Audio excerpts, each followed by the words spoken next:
IGCSE Math Challenge Grade 10. Can you solve this under 30 seconds? இந்த கொஸ்டினை உங்களால 30 seconds கூட சால்வ் பண்ண முடியுமா? வாங்க கொஸ்டின் என்னன்னு பார்ப்போம்.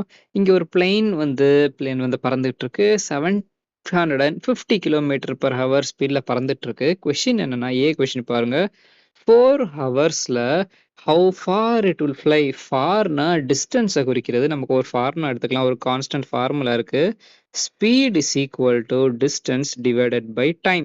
இங்க நமக்கு how far it will flyன்றதுனால நமக்கு distance தான் தேவை.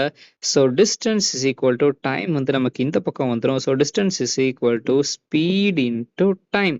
So distance is equal to speed into time. நமக்கு how far தானே கேட்டிருக்காங்க. வாங்க இப்போ 4 ஹவர்ஸ்ல என்னன்னு செக் பண்ணுவோம். ஸ்பீடு வந்து 750.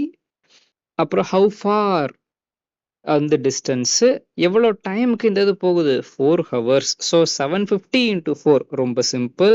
ஸோ டிஸ்டன்ஸ் வந்து நமக்கு 750 டைம்ஸ் 4 3000. யூனிட் என்ன கிலோமீட்டர்ஸ். அவ்வளோதான், ரொம்ப சிம்பிள். இதே மாதிரி உங்களுக்கு கொஷின் டெய்லி ப்ராக்டிஸ் பண்ணணும் அப்படின்னா நமக்கு ஒரு வாட்ஸ்அப் குரூப் இருக்கு. அந்த குரூப்ல ஜாயின் பண்ணிக்கோங்க. டெய்லி வர கொஷின்ஸை மறக்காம ப்ராக்டிஸ் பண்ணுங்க.